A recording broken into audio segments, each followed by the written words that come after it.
আজ হচ্ছে বৃহস্পতিবার, এখন বাজে হচ্ছে দুপুর 11টা। তো আজকে হচ্ছে এই যে গাছে থেকে এইগুলা সবজি উঠাইছি।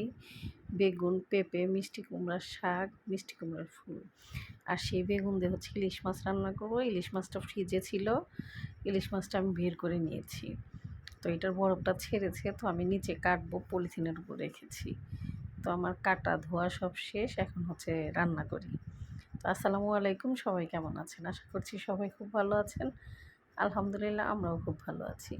আমার নতুন একটা ব্লগে আপনাদের সকলকে স্বাগত।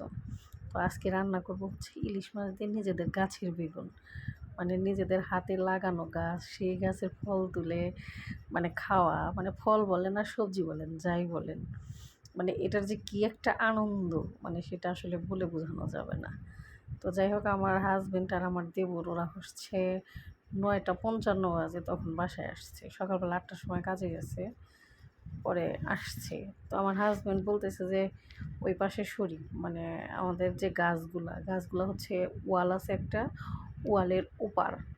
তো আমাকে বলতেছে যে শরীফ ওই পারে গেছে, তুমি যাও একটু রুমে থেকে বের হও, কি কি উঠানো লাগবে ওকে দেখায় দাও।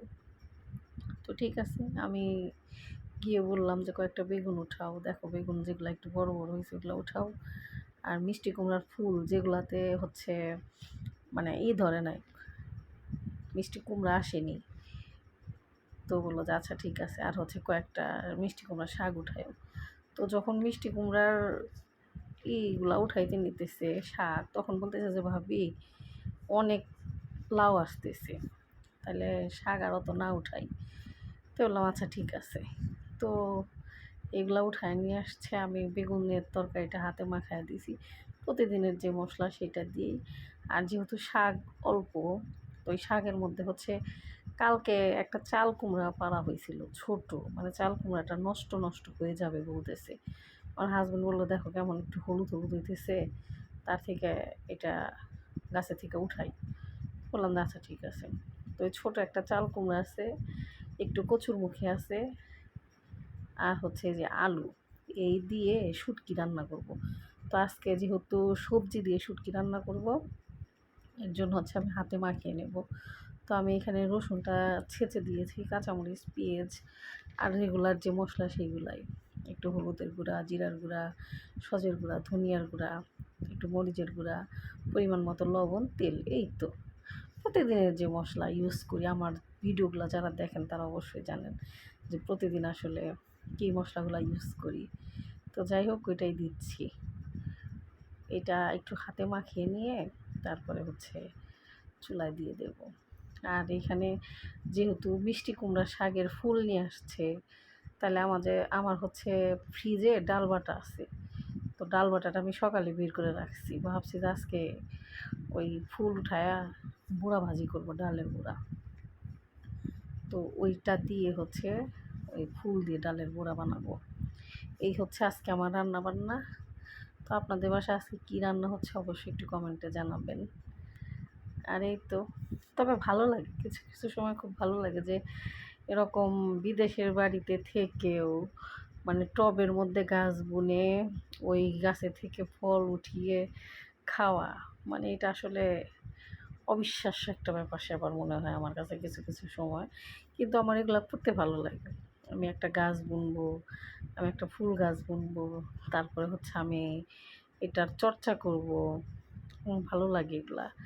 আমি দেখা যায় যে যখন গাছ বুনি কোনো গাছ, তো সেটা বোনার আগে আমি ওই আমার যে সবজিগুলা কাটি, সেই সবজির সব খোসা জড়ো করে করে রাখি। তারপরে হচ্ছে আমি ওইটার মধ্যে মাটি কিনে নিয়ে আসি, এখানে তো মাটি নাই।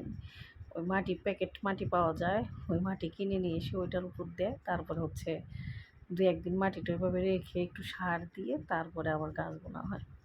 মানে এগুলার পরিচর্যা করতে ভালো লাগে। আমার হাজব্যান্ড তো দেখা যায় ওনার হাতে কোনো গাছ মরে না। উনি আমার এ পর্যন্ত দেখা যতগুলা গাছ লাগাইছি সবগুলা গাছই জীবিত, মানে ওনার হাতের গাছ মরে না। তো যাই হোক, এখানে আমি ডালের বড়াটা বানাবো, যেহেতু ডাল বাটা ছিল, এখানে কাঁচামরিচ দেওয়া আছে, রসুন দেওয়া আছে। যখন আমি ওইটা ব্লেন্ড করি তখন ওর মধ্যে দিয়ে দিয়েছিলাম। তো এখন দিলাম হচ্ছে একটু চাউলের গুঁড়া, একটু বেসন, কারণ ফ্রিজে ছিল তো একটু পানি পানি পানি পানি, এর জন্য চাউলের গুঁড়া আর একটু বেসন দিলাম। আর এখানে দিলাম হচ্ছে পেঁয়াজ, একটু হলুদের গুঁড়া, একটু মরিচের গুঁড়া, একটু জিরার গুঁড়া, একটু সজের গুঁড়া, একটু ধনিয়ার গুঁড়া আর লবণ। এই তো। আর এই যে ফুলগুলা দিয়ে এখন হচ্ছে আমি বড়াটা বানিয়ে নেব। ভালো লাগে একটু চাউলের গুঁড়া দিলে, মানে একটু মচমচে হয় তো ভালো লাগে। আর ডাউল ভিজাইতে দেখা যায় যে আমরা চাল দিয়ে ডাল দিয়ে একেবারে ভিজাই, তো আমি এখানে শুধু ডালই ভিজিয়েছিলাম, এখানে কোনো চাল দিইনি। তো এর জন্য এখন হচ্ছে আমি একটু চাউলের গুঁড়া যেহেতু ছিল এটা দিয়ে দিলাম।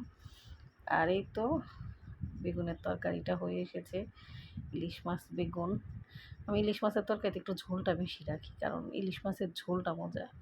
ইলিশ মাছ, চিংড়ি মাছ, এগুলোর ঝোল মজা লাগে।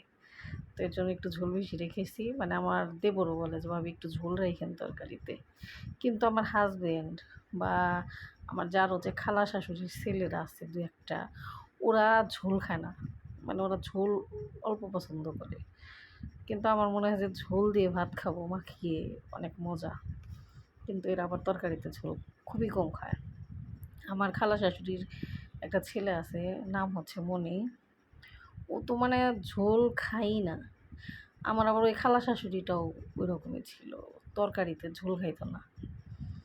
মানে ওইখান থেকে মার কাছ থেকেই পাওয়া হয়তো তার, যে তরকারিতে ঝোল অপছন্দ। তো যাই হোক, আজকে রান্নাবান্না এইটাই।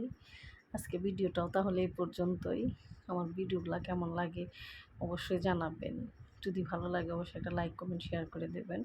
আমার একটা পেজ আছে, যারা আমাকে ভালোবাসেন আশা করছি যে সবাই একটু ফলো দিবেন। তো যাই হোক, এই যে খাবারগুলো টেবিলে দিয়ে দিয়েছি, দেখতে কেমন হয়েছে সেটাও জানাবেন। আর এরকম ইলিশ মাছ বেগুন কার কার পছন্দ, আর এরকম শুটকি দিয়ে মানে সব সবজি দিয়ে শাক দিয়ে বারো মিশালি করে খেতে আমার মতো কে পছন্দ করেন সেটাও কিন্তু জানাতে ভুলবেন না। শুটকি সচরাচর সবসময় আমি পছন্দ করি, ভালো লাগে শুটকি। তো ঠিক আছে, ভিডিওটা এই পর্যন্তই। সবাই ভালো থাকেন, সুস্থ থাকেন। দেখা হচ্ছে আগামী একটা ভিডিওতে।